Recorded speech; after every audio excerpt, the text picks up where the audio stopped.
Hey everyone, this is Angie with another Tech Tuesday, and today I'm talking about how you can transition into the UX space. Now, if you're thinking about user experience, a lot of people think of it into these three different areas or specialties. So you have UX design, you have UX research, and UX strategy. And in order for you to know a little bit more about what area you want to focus on, you have to kind of hone in to those aspects of the field that draw you in, that interest you. Say if it's about the psychology piece and it's really about what is driving you into the users to do something, maybe you're going to be interested in more of the strategy, or you'll be interested in the research. Now, if it's about creating problem-solving solutions and wireframing and designing, then of course you would be more interested in the design aspect. A lot of this really blends in together, but when you're looking for job opportunities, you'll find that there is a significant amount of time spent in one area versus the other. You can find that there's someone who's a UX strategist who is really going to be focused on research, and then you have UX designers who will do the IA work, or interaction design is another title that it often falls under. So thinking about these different areas and see what draws you into the space and why you're looking to pursue it. But of course you want to get an overall understanding of all of these, because you'll be collaborating with people and other folks and your coworkers who will be adding to the conversation from these different aspects. Okay, now if you're looking to transition, some things that you will want to pick up, say if it's really the design aspect, is to develop wireframing skills. There's Balsamiq, which you can try it out for 30 days free. And it's fairly inexpensive.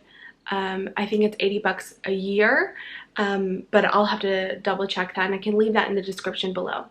And another one, if you are already paying for the Creative Cloud, or if you were a student and you're currently enrolled, then you can access Adobe Creative Suite for a very inexpensive rate. Some schools provide a free licensing program so that you can access that. So if you do have access to the suite, Experience Design is a really great tool.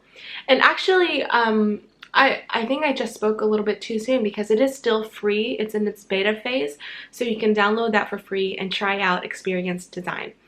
Now, if you do have the suite, you benefit even more because you can bring in assets, icons, and pull in SVGs from Illustrator or PNGs and drop them right into the tool. And if you know Illustrator, this transition is going to be very easy. So find other videos. They have great tutorials on Adobe's platform to walk you through Experience Design. It's amazing what you can do with that. And it's easy to pick up, really, even if you're not familiar with Illustrator. So now let's talk about some books and resources that you can access for fairly cheap, free, and these are really going to give you a better overview and build that foundation so that you can know what you're interested in and learn more and more about this field. One of those would be, if it is a psychology and research aspect, you could look into picking up this book.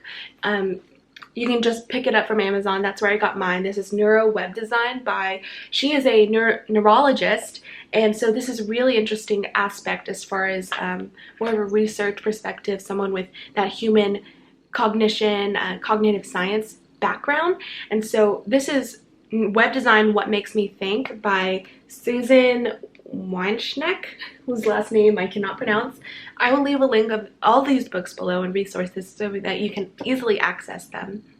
Other books, which I apologize, I don't have a physical copy. I have them in my Kindle, but there's The Design of Everyday Things by Don Norman, who is a leader in the space, who coined the term user experience. So it's a great book to read. The Design of Everyday Things has that funny cover of an iconic piece of a pot, or a kettle, and it has the spout over the handle, so if you were to pour, then you would burn your hand. And it really is about how you can translate these into objects that expand design of websites, apps, kiosks. It's really looking at something as simple as a teapot and how you can think about users and what their needs are, and how design can address those needs. And now another book is actually, this is probably the most popular as far as transitioning. It would be Don't Make Me Think by Steve Krug. And he advertises this book as a quick airplane read. So if you have a road trip coming up and you're not driving, or if you're flying somewhere, then pick up this book before your trip because you will fly through it. It's very easy to read, and it provides a really great overview for the field. So those are the 3 books. Again, I'll link those below. And so really just diving in, reading more. There's tons and tons of UX podcasts. If you're strapped for time and you have a daily commute, you can listen to these podcasts, get more resources and access more knowledge. And there's also a fairly large community.